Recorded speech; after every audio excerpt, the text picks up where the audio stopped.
You're listening to the Mind Your Business podcast, episode number 98. And today, we're talking all about how to improve your relationship with money and how to make more. Stay tuned.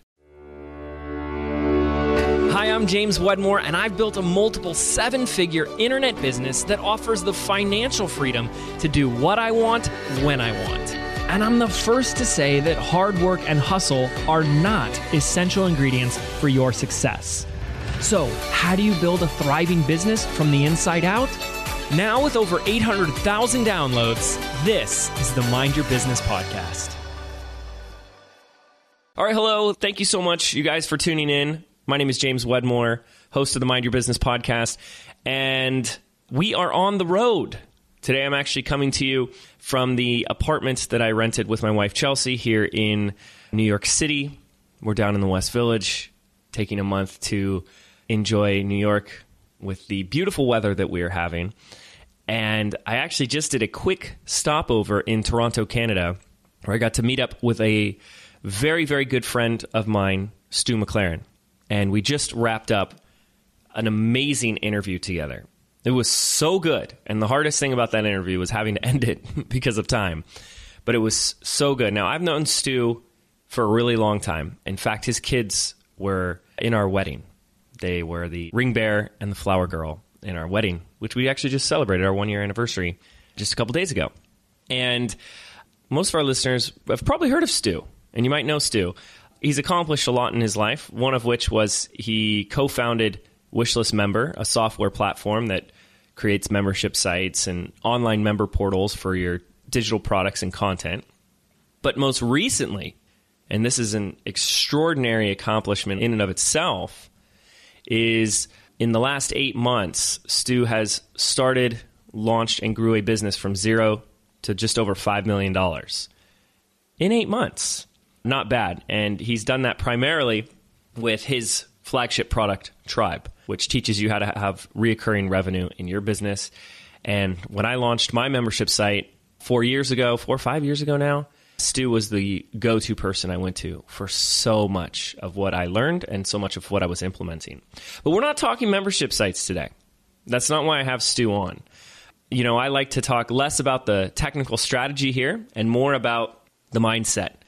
And Stu has a very, very unique perspective on what business is, how he sees business, and even more specifically, money, and how he used to self-sabotage when it came to money, and now has really adopted an extremely abundant mindset, and that has now, manifested in a very, very lucrative business.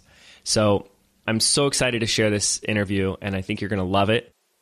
So without further ado, let's listen to that interview with Stu McLaren right now. All right, I am here on the road in Toronto, Canada, with Mr. Stu McLaren. Stu, how you doing, buddy?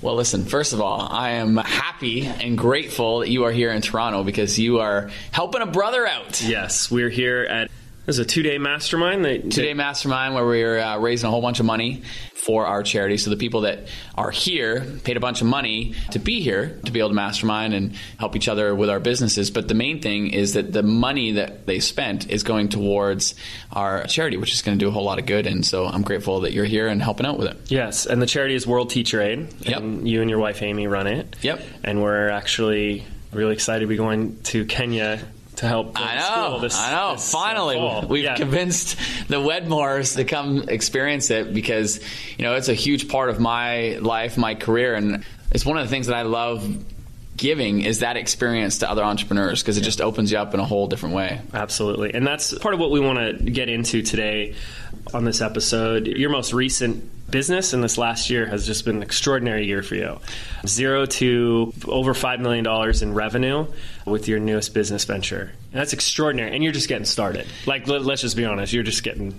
Yeah, well, it's like, the headline is, 0 to 5 million in 8 months. But, the reality of it is obviously there's decades building up to this, and so, obviously sometimes when you hear the headlines, like, it's like, oh, wow, that's, sexy. Like, but what is important to understand is there's a lot of groundwork that was laid before that, relationships that were built over many, many years, and all of which contributed. There's no way that we would have been able to do what we have done had all of that not happened before. Yes, but none of that downplays this. It's all correlated to that. In fact, that's one of the things I want to start out acknowledging you by, which I think just truly makes you such an extraordinary human being, is that out of everyone I know, I think you've been in this industry longer. I'm an old man. You are an old man in this industry, and we know this. You've seen the changes in the evolution of this industry, but how many people do we know that aren't here today because they've, like a dying star, or they've moved on, yet you've been able to have that experience and that time in the industry, yet stay so relevant and so, we were kind of talking about this yesterday, egoless, where, you don't, the way I see you at least is you don't have this chip on your shoulder, or this senioritis of well, I've been here longer, so I know what I'm talking about. You have changed just along with the market. Well, and truth be told, I learned this from great mentors and friends. I had a first-hand experience with people who were at the pinnacle of this industry, at the peak. They were, at the top, and yet what I saw firsthand was them close themselves off to new relationships and or learning new things. And what happened is their business just became stale and irrelevant, and you could see it. And then similarly, I had great mentors around me, one in particular that, obviously he became a business partner, but he's, such a dear friend, is Michael Hyatt. Now, so Michael Hyatt here is a former CEO of one of the largest publishing companies in the world. He left that position as CEO and started his own influencer business. And here's a guy that has been at the top of the publishing industry for decades. And yet, every year, he made a point of attending different seminars and workshops that could help him improve not only his knowledge, but his business. And, when I was with him, it was one of those moments where you see how somebody continues to grow, continues to get better and better and better because of exactly what you're talking about. They're willing to put their ego aside and say, look, I know a lot, which is an asset, but there's so much more to learn. And there's so many great people who may not have necessarily accomplished everything that I have accomplished in the grand scheme of things, but they're doing extraordinarily well in a certain part. And you start adding all these things up, and you can really build an awesome team for sure, but also just your own knowledge and your own skill sets. And then that's how you really make progress. And when we met, we were in a close mastermind for a number of years.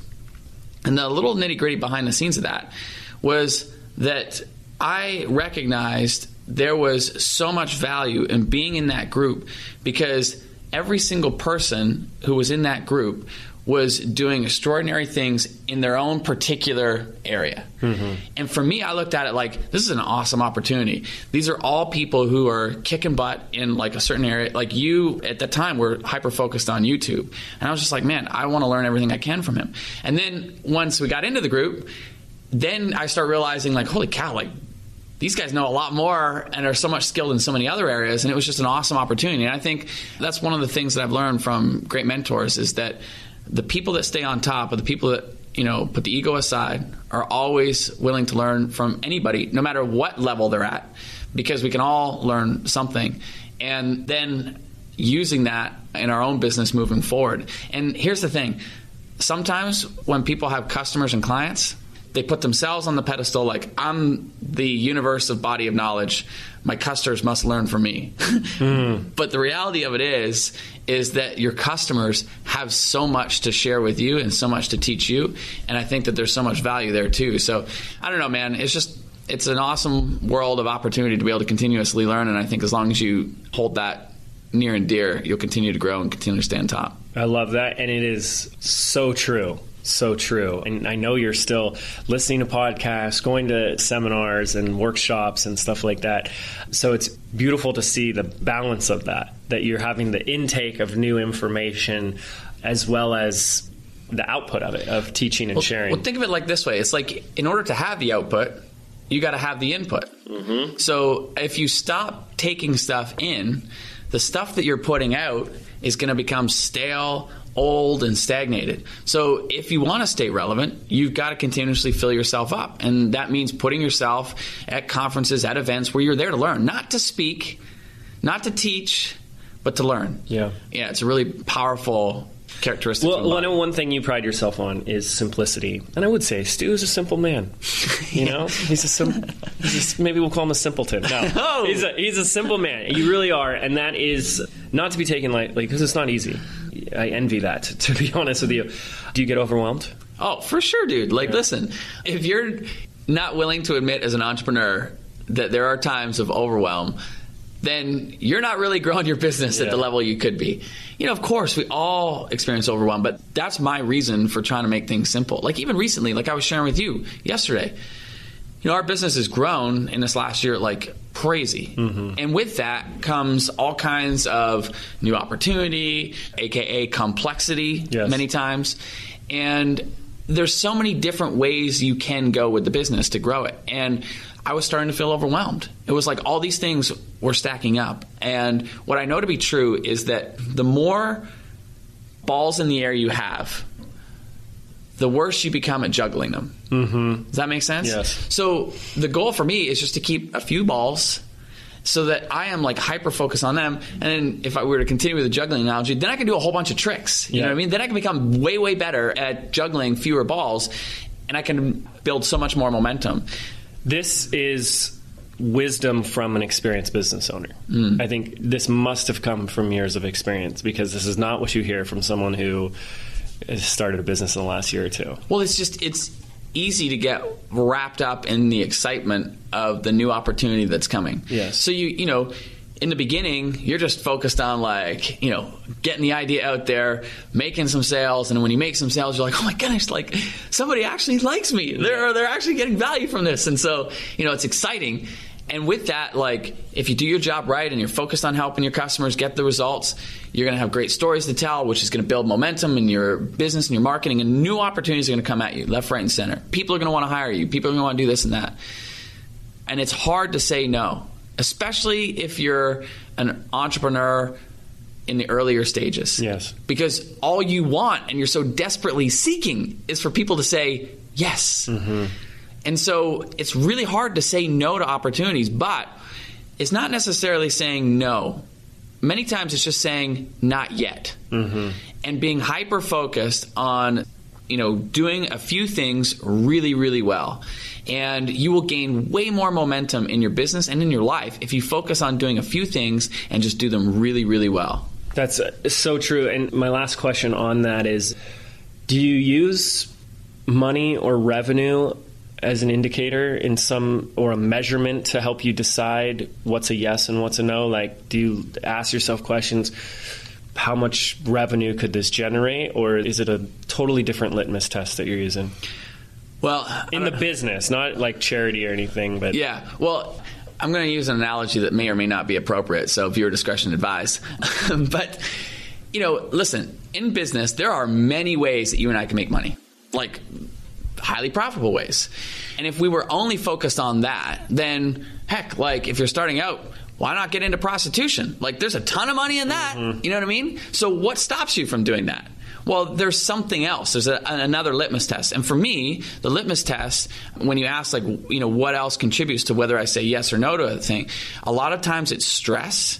So is this opportunity going to create a lot of stress? For me, my whole entire life is designed to eliminate or reduce bad stress. There's a difference. Yeah. Good stress comes from like pushing yourself, and from that comes growth.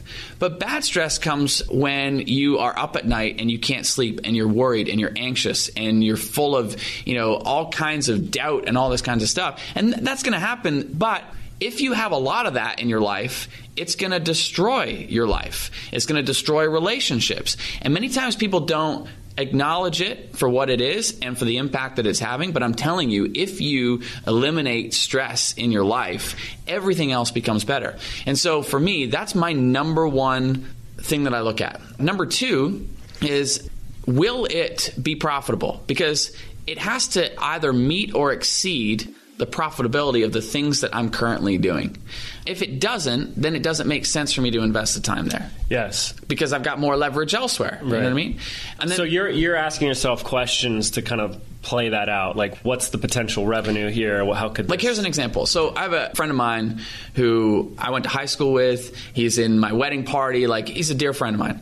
He's done phenomenally well in his own entrepreneurial path. And he basically invested in a bunch of restaurants. And so for years, he's been encouraging me, asking me, hey, dude, like, I'm going to be opening up another restaurant. You want to invest with me? He's like, we could really use your marketing, blah, blah, blah. And I'm just like, dude, I love you, but no, like, I love to eat at restaurants, but I would never love to own a restaurant. And primarily because look at the business we're in. The profit margins from selling advice and information are so huge compared to a restaurant. And then when you stack on the stress factor of a restaurant versus the kind of business we're in, it just does not make sense. So you can see how like these two things like influence greatly the path that I choose. So yes, stress is there, profitability is there, and then more recently I've really started to focus on like, will this new opportunity or this new thing help me move forward my other projects or take them to another level? Like, can I carry the momentum from this new opportunity over into my other opportunities? Yes. Because what I don't want is I don't want like a whole bunch of random businesses that have no synergy between each other. I want everything that I'm involved with to be able to create momentum for all the other things. Leverage. So I want to stack all the momentum together. And so I don't want a whole bunch of randomness. So that's another example. Like the restaurant would not pass that litmus test either because it has nothing to do with what I'm doing online. And so it just wouldn't make sense. So for me, that's like stress, number one, profitability, number two, and number three is their synergy. Well, I love that you added the stress piece because I know you're huge on this anti-hustle movement, which was a huge reason why we started the podcast. Yeah. People, and it stemmed from my own belief that, if I need to succeed, I just need to work harder than the next guy. And you did for a while. I did for a long while. You burned yourself out. I burned myself out a few times. Yeah. It was bad. So I love that you give yourself permission to find things that are profitable without the stress. I think that's really great. Well, the good news is, in today's world, there are so many opportunities to be able to do just that. Yes. There are so many opportunities to be able to design the business the way you want. This is why we resonate so well and why we've, remained friends for so long is that we share a similar belief in that. Yeah. And I love what you have done with your business. I love that you're able to, take months off with your wife and honeymoon and break your back. Yeah, baby! But it's being able to have that, like, freedom to be able to design it the way you want. And, you're a perfect example of that. You love surfing. You're in the water all the time. I love that you and Chelsea, have been spending a month in New York because that's just what you wanted to do, and being able to have that flexibility and freedom is available to us now. Mm-hmm. The hard part is that most of us have not taken a step back and thought about like, what do I actually want? Yeah. Like what would I want this business to actually provide me? And really thinking and getting clear about that. Because most of the time we're just like, dude, I just want to make some extra money. Like, I just want to, make an extra $1,000 a month or $5,000 a month. I just want to replace my job. Like, I don't want to be stuck in this job. But why? Like, why? Well, I know you, as I just heard it come through you yesterday, you have at your core, a big guiding mission and why. You hear this for years. I'm sure you've read it in every book and seen it at least one presenter at every conference. Like, you got to have a why. And coming from the hustler mindset, I was like, I don't need a why. I just work hard and I do. But you do have a mission. Let's just call it that. And I see how everything pours out of that. It comes from that place. And I want to talk about that, but I want to put a pin in that for a moment and ask another question, which is ultimately why I wanted to have this episode. And it started with being in the audience at Jeff Walker's LaunchCon event back in last October of 2016, and you spoke. And you said something that just was like a lightning bolt. resonated with me so much, and I just loved it, where you talked about your relationship with money has changed so much. Definitely. And I'm wondering if you can take us through that journey, because I do think you have a very unique relationship with money that most people don't have. Well, to give it context, I grew up in a small rural town about an hour and a half south of Toronto. So we're talking, out in the country, corn on one side, cows on the other. So I'm out in the middle of nowhere, but I loved it. I loved it because it was peaceful, there was space. But I share that with you because that's important to understand where I was coming from. Both my parents, they were blue-collar workers, still are. My dad worked 2 full-time jobs my entire life as a kid. So he worked in high school with people with special needs. So he'd work 9 till 3 in the afternoon with people in the school. And then he had a night job 4 nights a week where he worked 8 at night till 8 in the morning. Wow. And so you think, when did he sleep? I have no idea. But here's the other crazy thing. My dad was also there for every sporting event. I played sports all through high school: soccer, basketball, badminton, track, you name it. I was doing it. And he was there all the way supporting. And so I have no idea when he got sleep. I have no idea how he did it. As a father now, the sacrifices that he made are mind-blowing to me. And my mom's the same way. My mom worked still does, works in an elementary school with kids with autism.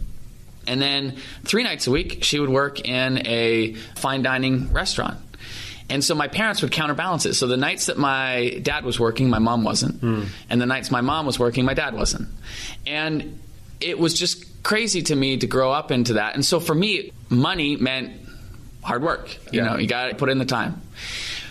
But I got to an age when I was around 12 when I started to question things a little bit. Because I was there's nobody that works harder than my parents. Nobody. But yet there were people that were far more financially successful than my parents. So something wasn't adding up. Mm-hmm. I was just there's a disconnect here.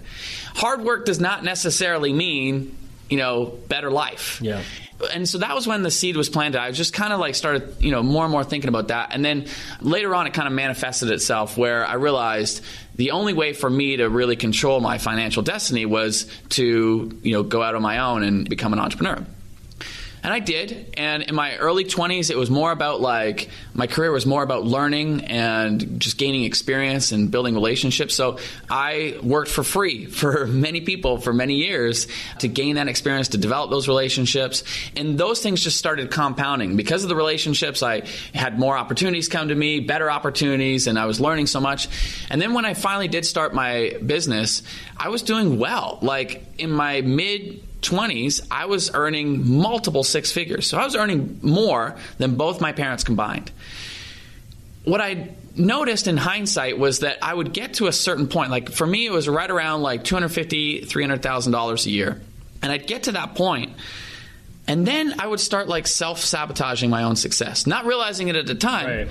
But on a subconscious level, it was my subconscious was saying, "Whoa, Stewie boy, listen, you're doing good, but you don't need to do that good. Let's tone her back a bit." And so how would that manifest itself? Well, it meant that I wouldn't call clients back, or I would just miss deadlines. And not because I wasn't aware of them, but just, I don't know, there was something happening on a subconscious level that was just, I was self-sabotaging my own success.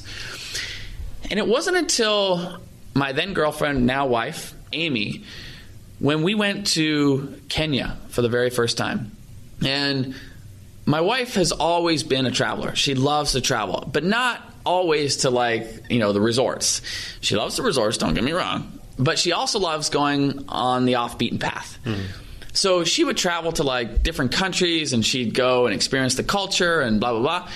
And one of the things as a teacher she noticed was that there were a lot of kids that wanted to go to school but just didn't have the opportunity. Either the schools were too far, or they didn't have the money, or there just wasn't even a school in the area. And so one year she said, I really want to do something about this. And to fast forward that particular piece of the story, we decided to start our charity. And so we land in Kenya. That's where we decided we were going to build our first school. And we're in Kenya. We're exploring possible locations to build this first school. And we meet with the chairman of this community. And I'm asking him questions because I'm trying to figure out, like, okay, what's it going to cost? Like, I have no idea. And I'm asking him about the cost of building materials. I'm asking him about this and that. And then I asked him, how much does it cost to fund the full-time salary of a teacher? Like, how much, if I were to pay a teacher's salary, how much would I be looking at? He's like, it's about $100 a month. And in that moment, it was like this connection was made. Because at the time, I had a company that I co-founded called Wishlist Products. And our primary product was a piece of software, a membership platform called Wishlist Member. And we sold it for $97 for a single site license. And I made this connection like, well, wait a minute. If I just make one more sale of this software per month, and I just dedicate that to funding the full-time salary of a teacher, like, imagine the impact I could have. Because that teacher immediately influences like a whole bunch of kids. And I was like, wow. But then, like, the real light bulb went off. I was like, Stu, buddy, what if you make a whole bunch more sales and you dedicate a whole bunch more to causes and people that you're passionate about? Imagine then the impact you could have. And I was just like, oh yeah. I'm like, bring it. And so from that point forward, it completely shifted my whole mindset on money. Because now money was not like this selfish, self-serving thing that, quote, I didn't deserve, because I think that's probably at the, deep down under, it was that thought was buried there. Yeah. And I think that came from just seeing my parents. Like, my parents, like, again, nobody works harder than my parents. So it was like, well, listen, if you're not working hard, you don't deserve this. Because if there's somebody that deserves it, it's your parents because of the way that they work. So I think that definitely was at a subconscious level. But this whole thing shifted my mindset, because now it wasn't about like making money for my own selfish purposes and whether I deserved or not deserved it. Now it became a vehicle to be able to have impact and contribute to people and causes and things that I was passionate about. And so now I love making money. Like, I think it's the greatest gift that you and I have as entrepreneurs is the ability to be able to come up with an idea, put it out there, create value, and get rewarded for that value. And then we're in a position of stewardship at that point. We can decide whatever we want to do with that money. And the thing that has lit me up, and this we talked about it at the beginning of the podcast, was that I have fallen in love with using business and the money we make to serve the people that we love the most, our friends, our family, to serve our community, perhaps even our communities that we live in, perhaps our communities online, and to serve the world. People that could never, ever repay us, but do it in a way where the more money we make, the more impact we can have. And now, dude, this is why I love business. This is why I love making money. And for me, it's a total game. I am totally hyper-focused on how much money we can make because of the contribution that we can therefore turn around and give. And it's so much fun. And this is what you shared with like 900 people at LaunchCon. It was so great. The more money we make, the more impact we can create. I love that. Now, I have a giant chalkboard at my office. It says, my dream is, and everyone who comes in writes something on it. And you wrote something on it a couple years ago. Do you remember what you... 90-10? Yes.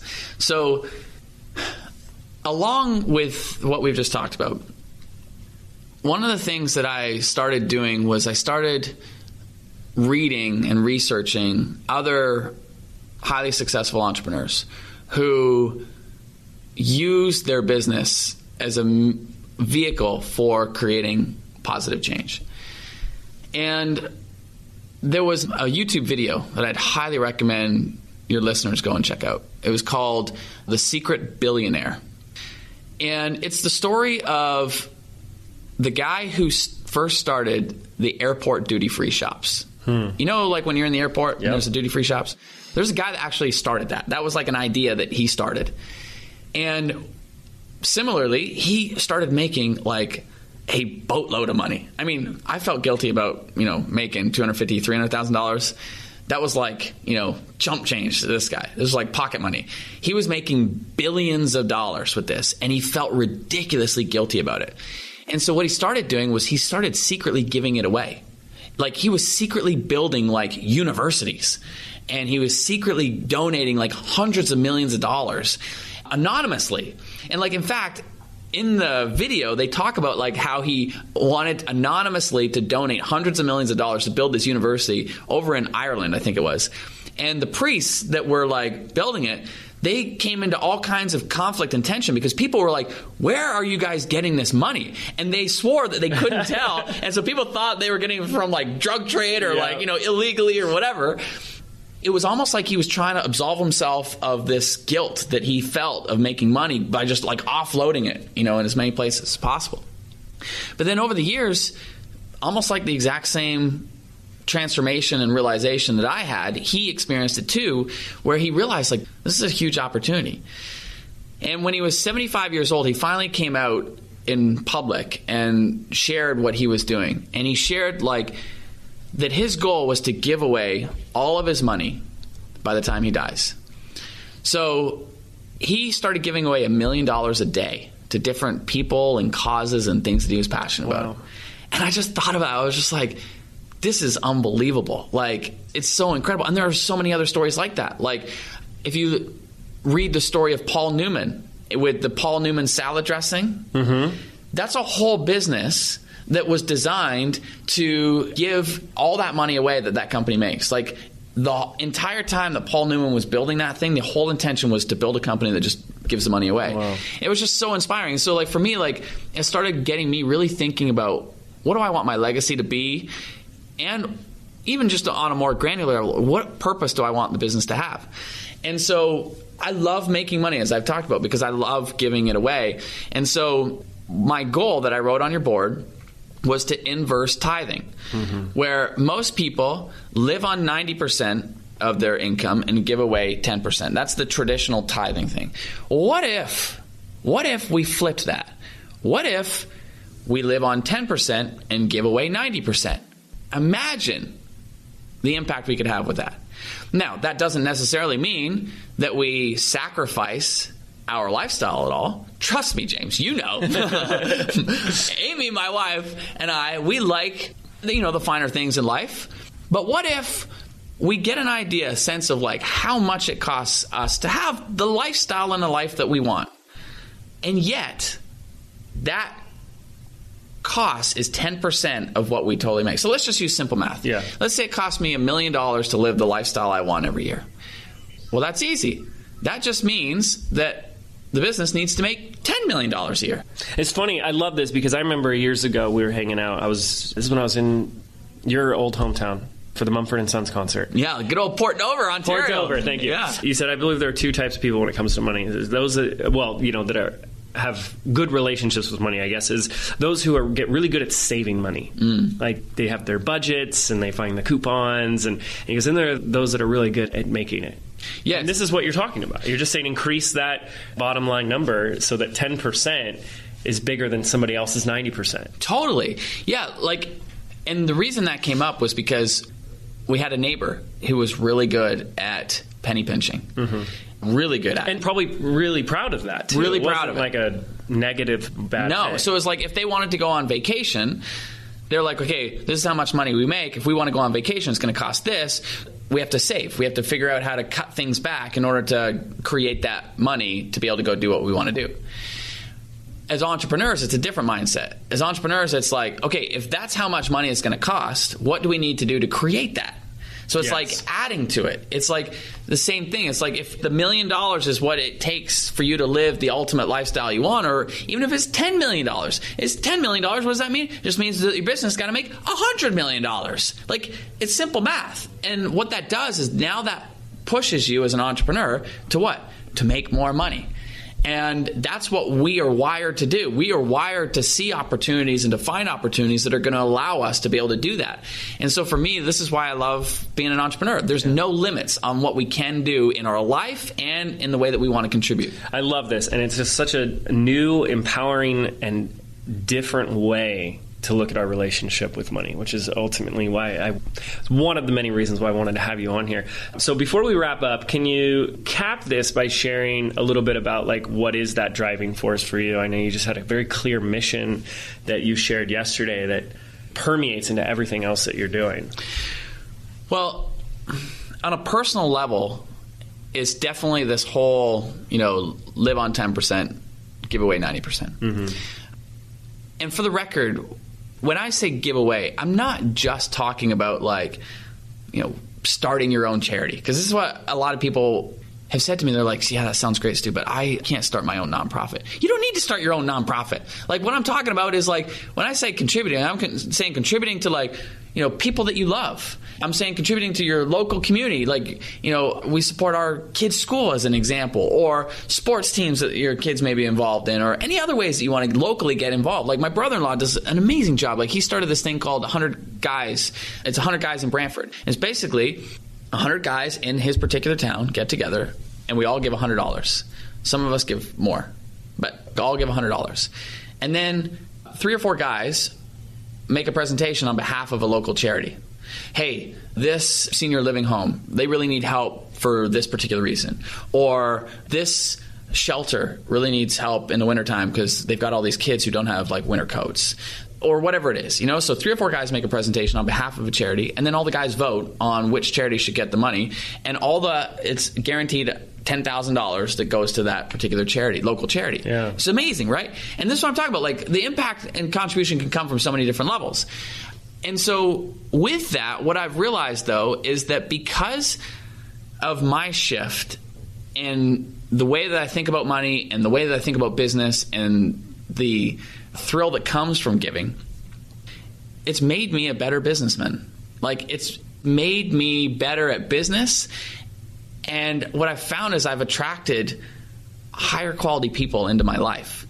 And I want that for everyone. It's why I've been bugging at you to come to Kenya, because one of the thrills that I have is helping high-level entrepreneurs experience this same, almost I don't even know, it's heart-opening experience, you know what I mean? Because then it helps you realize what an awesome position we are all in.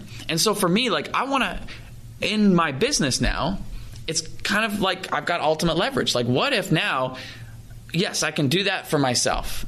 And yes, I can do that for a small group, by bringing over small groups to Kenya and helping them have the same experience I had. But what if I could use my platform to help entrepreneurs make more money in their business in a less stressful way? Because if those two things happen, guess what? Now they're going to be far more open to contributing more to the causes that they're passionate about. And so for me, it's the ultimate leverage. Being in a position where we have the privilege to be able to speak and teach and serve an audience of people. What if I can help them get a great result, more profit, less stress, and then the byproduct of that is inspire them or provide them an experience to be able to give more of it away to causes that they're passionate about. I love that, man, because it's so simple, it's so powerful, and you really can. You can see how it drives everything that you're doing, and probably ultimately, just to circle back, helps you determine which projects you work on and what you say no to. Who I work with projects on and who I don't. Yeah. Because you and I both know people have different values, different priorities, and there's nothing wrong. It's not to say this is the only way to do business and these are the right priorities and those are the wrong priorities, or vice versa. All it's saying is it's about getting clear on what is important to you and then aligning the way you do business and the people you do business with around those things. I love it. Man, I could keep going for hours with you. So I really appreciate you taking the time. This has been so great, and I know our listeners are going to love this. I know you've got some super exciting stuff coming up. I'm hoping you can talk about that really quickly, you're launching your podcast. Yeah, we've got a lot of questions. People are asking us how are you building this business so quickly? So we're releasing a behind the scenes podcast called marketingyourbusiness.com. So if you go there, you'll see where we're going to begin releasing it. Yeah, it's exciting. It's not like this podcast in the style where this is longer, more in-depth episodes. It's more of a behind the scenes of what we're doing. So they're shorter episodes, but you're on a journey with us. And so you'll see the ups, the downs, the highs, the lows, the struggles, the fears, the anxieties, the self-doubts, the results, all that kind of stuff is all baked into the journey at marketingyourbusiness.com. I love that. And you've got a live event? coming up. Yeah, and speaking of anxieties, it's like this is our first big live event for our group and our audience. There's a few seats that are available for general public, but it's our Tribe Live event. And this is my area of expertise, is helping people generate recurring revenue in their business through membership sites. And so we've got that event. And yeah, there's a bunch of fear baked into that. It's like, will people show? Well, you have over 300 people who are saying yes, they will. So I'm sure they'll be there. Yeah. But we'll make sure to include a link to that. As soon as I get a link from you, we'll put that in the show notes as well for those who, I couldn't recommend going enough to his event. It's in Toronto? It's in Toronto, yeah. So I'm a proud Canadian, so we're... Get your passports ready. Yeah, exactly.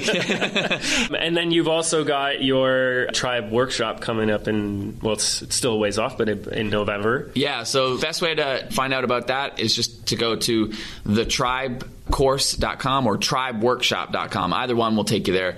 But that's our flagship product, and that's how we help and serve our audience, is helping them create communities and generate recurring revenue in their business. Yep, and you helped me years ago when I started my membership site, which we brought to over $500,000 a year just at $49 a month. Bam! So love having that recurring revenue. Stu, this has been amazing. So thank you so much for taking the time. He got here early to his own event so we could record this episode. Okay, wait, before you go. Yeah. I'm shutting you off. I want to talk to your listeners for a second. Okay. You want me to leave the room? You don't have to leave, but just shut up is what I'm telling you. I'm just kidding. Okay. I want you, as one of James's listeners, to know this. I've known James for many years. And what's been amazing as one of his friends and mastermind partners and so forth is seeing his evolution.